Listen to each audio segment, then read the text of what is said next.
Assalamualaikum warahmatullahi wabarakatuh.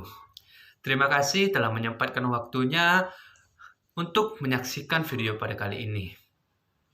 Perkenalkan, saya Dini Ramadan, nomor BP 2010-25-3021, Prodi Proteksi Tanaman, Fakultas Pertanian, Universitas Andalas. Pada video kali ini, saya akan memaparkan materi yang mengenai topik Pancasila sebagai sistem filsafat, yang mana tugas pada kali ini yaitu diberikan oleh dosen mata kuliah Pancasila kelas 30. Untuk teman-teman semua, semoga materi pada kali ini dapat bermanfaat kepada teman-teman semua. Selamat menyaksikan. Pancasila sebagai sistem filsafat.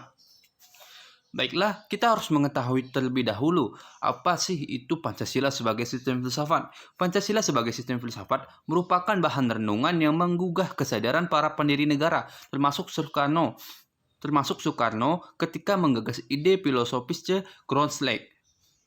Lalu, kita harus mengetahui sistem filsafat itu sendiri, apa pengertiannya, dan sistem filsafat itu sendiri merupakan suatu proses yang berlangsung secara kontinu sehingga perenungan awal yang dicetuskan para pendiri negara merupakan bahan baku yang dapat dan akan terus merangsang pemikiran para pemikir berikutnya.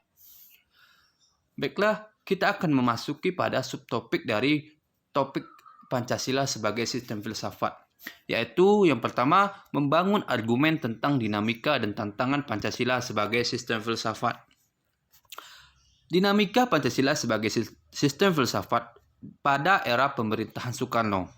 Pancasila sebagai sistem filsafat dikenal dengan istilah filosofis Grundslag, yaitu gagasan tersebut merupakan perenungan filosofis Soekarno atas rencananya berdirinya negara Indonesia merdeka. Pada masa itu, Soekarno lebih menekankan bahwa Pancasila merupakan filsafat asli Indonesia yang diangkat dari akulturasi budaya bangsa Indonesia. Pada era pemerintahan Soeharto, kedudukan Pancasila sebagai sistem filsafat berkembang ke arah yang lebih praktis. Artinya, filsafat Pancasila tidak hanya bertujuan mencari kebenaran dan kebijaksanaan, tetapi juga digunakan sebagai pedoman hidup sehari-hari. Atas dasar inilah, Soeharto mengembangkan sistem filsafat Pancasila terjadi penataran P4. Dan terakhir yaitu pada era reformasi. Pancasila sebagai sistem filsafat pada era reformasi kurang terdengar resonansinya. Namun, Pancasila sebagai sistem filsafat bergema dalam wacana akademik, termasuk kritik dan renungan yang dilontarkan oleh Habibie dalam pidato 1 Juni 2011. Baiklah, kita akan memasuki yang mana tantangan Pancasila dalam sebagai sistem filsafat. Yang pertama yaitu kapitalisme. Kita harus mengetahui apa itu kapitalisme. Dan pastinya rekan-rekan sekalian sudah mengetahui apa itu kapitalisme itu sendiri, yang mana kapitalisme itu adalah aliran yang meyakini bahwa kebebasan individual pemilik modal untuk mengembangkan usahanya dalam rangka meraih keuntungan sebesar-besarnya merupakan upaya untuk menyejahterakan masyarakat. Namun, salah satu bentuk ketentangan kapitalisme terhadap Pancasila sebagai sistem filsafat itu ialah meletakkan kebebasan individual secara berlebihan sehingga dapat menimbulkan berbagai dampak negatif seperti monopoli gaya hidup, konsumerisme, dan lain-lain yang bertolak belakang dari tujuan ataupun makna Pancasila itu sendiri di Indonesia. Lalu, yang kedua yaitu komunisme. Komunisme tidaklah lagi asing dari Indonesia, yang mana terdapat sejarah atas arti dari komunisme ini di Indonesia, yaitu pada partai PKI ataupun sejarah PKI dahulu. Komunisme itu adalah aliran yang meyakini bahwa kepemilikan modal dikuasai oleh negara untuk kemakmuran rakyat secara merata. Salah satu bentuk tantangan komunisme terhadap Pancasila sebagai sistem filsafat ialah dominasi negara yang berlebihan sehingga dapat menghilangkan peran rakyat dalam kehidupan bernegara. Yang mana pada kali ini itu juga bertolak belakang daripada arti Pancasila di Indonesia. Yang mana komunisme ini merupakan lebih meletakkan pemerintah ataupun presidennya itu tempat yang tertinggi dan meletakkan rakyatnya secara merata ataupun yang bukan tertinggi di negaranya. Sedangkan di Indonesia meletakkan rakyat ataupun posisi rakyat itu adalah yang tertinggi. Nah, kita memasuki pada subtopik yang kedua, yaitu esensi dan urgensi Pancasila sebagai sistem filsafat. Esensi atau hakikat Pancasila sebagai sistem filsafat itu pertama, hakikat sila ketuhanan, yaitu terletak pada keyakinan bangsa Indonesia bahwa Tuhan adalah sebagai prinsip utama dalam kehidupan semua makhluk. Jadi apapun yang berkaitan terhadap kehidupan suatu negara ataupun sesama masyarakat ataupun sesama warga negara, maka harus saling berkaitan dengan namanya ketuhanan yang Maha Esa. Dan juga pada hakikat sila kemanusiaan, yaitu terdapat kodrat atau jiwa raga. Dan kedua yaitu sifat kodrat, yaitu makhluk individu dan sosial.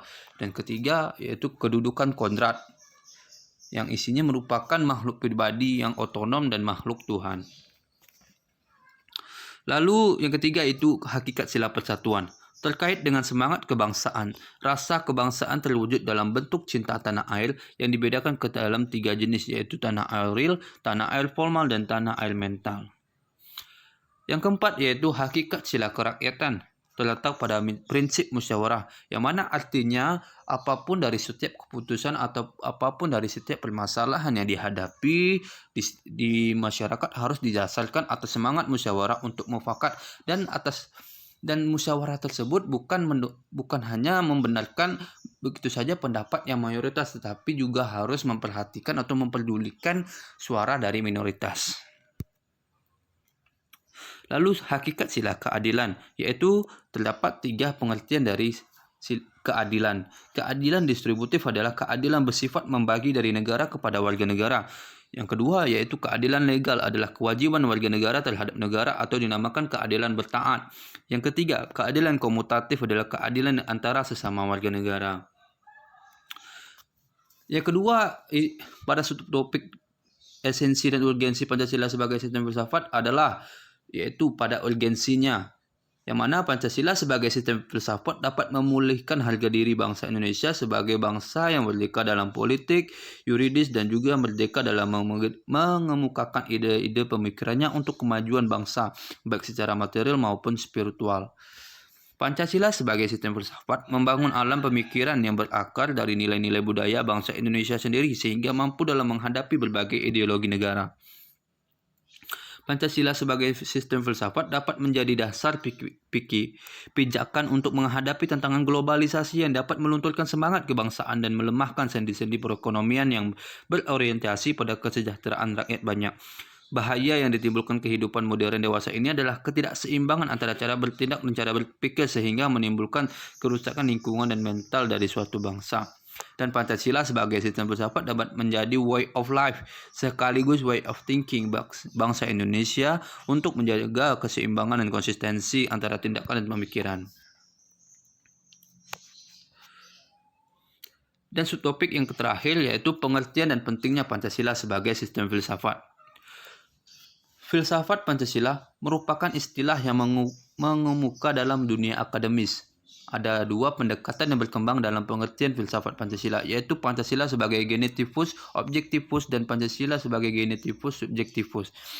Pentingnya Pancasila sebagai sistem filsafat ialah agar dapat diberikan pertanggungjawaban rasional dan mendasar mengenai sila-sila dalam Pancasila sebagai prinsip-prinsip politik, agar dapat dijabarkan lebih lanjut sehingga menjadi operasional dalam penyelenggaraan negara, dan agar dapat membuka dialog dengan berbagai perspektif baru dalam kehidupan berbangsa dan bernegara, dan agar dapat menjadi kerangka evaluasi terhadap segala kegiatan yang bersangkut paut dengan kehidupan bernegara, berbangsa, dan bermasyarakat.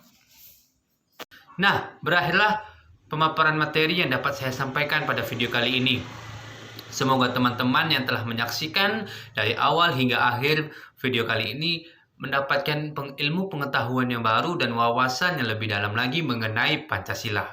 Saya mohon pamit, lebih dan kurang saya mohon maaf. Assalamualaikum warahmatullahi wabarakatuh. Semangat semuanya, terima kasih.